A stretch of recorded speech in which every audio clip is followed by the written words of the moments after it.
Let's take another question. A manager at the other end of the spectrum. Do you think, Gary, that Ryan Giggs has enough experience to be a successful Wales manager? As you've seen from ex-pros, it's not as easy as it looks. No, but whoever said it was easy? You never know how somebody's going to do. What I would say is he's been desperate to get the right job over the last couple of years. He obviously worked under Louis van Gaal. You think about that, it was, you know, Craig Bellamy and him apparently going for the interviews. He's got more experience than Craig Bellamy at this moment in time. He does love Wales. Know that he's been passionate about Wales, always been passionate about Wales. I hope he does well. I mean, we talk about the old managers, the sort of merry-go-round of old managers. This is somebody who's been one of the greatest players that the Premier League has ever produced. Now going into a job that enables him potentially to prove himself, and you never know that. You know, we talk about young British managers getting the top clubs, the top jobs. Where are the young British managers that are getting the sort of, if you like, the grounding to be able to get those top jobs?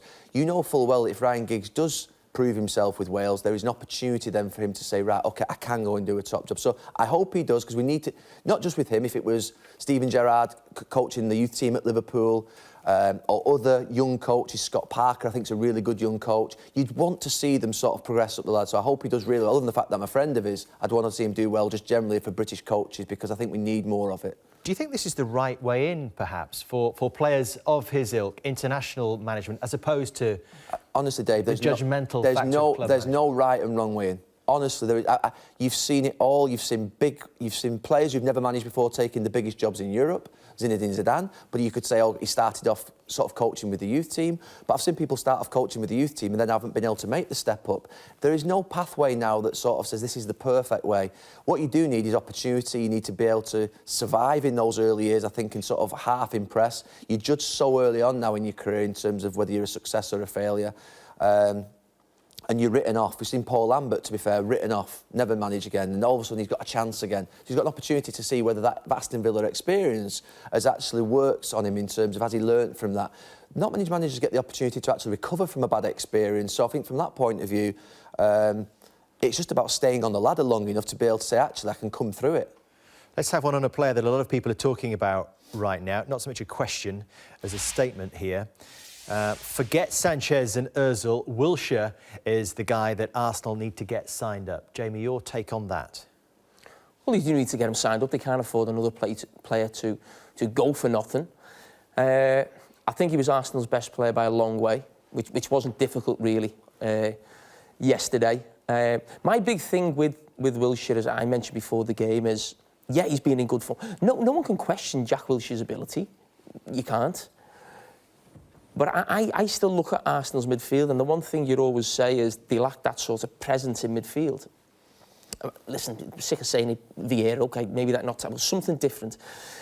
And I think Wilshere's a very good player, and I think Ramsey's a very good player. I think Ramsey, for me, has done more in an Arsenal shirt than Jack Wilshere. I think Ramsey scored 2 winners in 2 cup finals. And I think when Ramsey comes back fit, that was my point yesterday, is that a partnership? Now, are they both better than Xhaka? Yes. But I think Wenger sees Xhaka as the holding midfield player. He hasn't done a very good job since he's done that. But I don't know if he sees Wilshere as a holding player to play alongside Ramsey, because Ramsey is a bit like Pogba. He empties midfield all the time, so we need someone there with him. I think in a perfect world, especially if Ozil moves on, could Arsenal incorporate the two of them with a holding midfield player? So you'd have Wilshere to the left, Ramsey to the right, and that holding player there, because there's no doubt he's got the quality to play for Arsenal Football Club, certainly right now. But when Ramsey comes back, I think he's been a big player for Arsenal over the last few years. And I think he'd have to come into the equation as well. And it's whether you could get the two of them in the team to play together. On Jack Wilshere, and I said this 3 or 4 weeks ago, and to be fair to what social media reaction is, it's laughable what you just said. He's the best English midfield player by street, by the way. I worked with all the England midfield players for 4 years. He could play in any single team in this country and live in that team. Any single team in Europe, he could play in and live in that team. He's that good. The problem with Jack Wilshere is his fitness and his injuries and his reliability. If you had him in a team playing every single week, he's a wonderful, wonderful player. He's got a great attitude, he trains well, he's got fantastic ability, he takes the ball on the half-turn. You see Pogba tonight taking it on the half-turn. He's the only English midfield player that I can think of, central midfield player. Dele Alli, yes, Barkley, yes, but I class them as being more forward. Gary, his detractors would say he couldn't ultimately hold down a place with Bournemouth last season. Who are his detractors, Dave? Sorry, who are his detractors? Well, the people you're talking Them about. numpties on social media. What are you talking about? I've worked... No, No, he's just saying no, it. What What he's saying is he never got... He couldn't get in the ball in the team last season. All I can say is I've worked with him for 2 or 3 years. I've got no allegiance to Jack Wilshere or Arsenal Football Club. I've been critical of Arsenal over the years, been critical of Arsenal players over the years. This is a fantastic player and talent that is a must for England if he's fit and playing well. What I'd say to that is I agree with you, and the way I probably didn't go as far as you is that I think the way we sometimes, and the way you're talking about Jack Wilshere, you know him better than me, you've worked with him, is that I think he's played 6 or 7 games on the bounce now. I'm a little bit reluctant to say that until he's played like a full season. I agree. I don't think 6 games and playing well here and there is enough. And it's not. I agree he with may that. have the ability, but with the way you're talking, the way you're talking about a midfield player, I'm thinking in my head, Lampard, Scholes. No. No, but what I'm saying is the way you're talking. That's the way I talk about those players. He's not been fit long enough to prove himself. He's not got the reliability. You can't rely upon Jack. That is the big problem with him. You cannot rely upon him. So every time he plays 6, 7, 8 games, he played that 6th game on the bounce at West Brom, and I thought this could be a game too far from here. He could break down. Every time he goes into a challenge and he overruns the ball a little bit, I think, broken leg. I know it sounds really bad, but I just think... Has he got to change his game? I don't know, but that is the only problem with him. It's nothing to do with it. His performance levels are high, but the reliability is not good enough. You need him to play 3, 4, 5 seasons on the bounce. But the talent is unquestionable. For me, he's the best midfield player I saw with England in my time there. Obviously, Steven Gerrard, to be fair, in the first year was coming to the end of his career, as was Frank Lampard. So obviously in terms of overall, that 4-year period, to me, he was the best of the bunch. This is an Arsenal theme as well. On Theo Walcott, most people think that Walcott failed.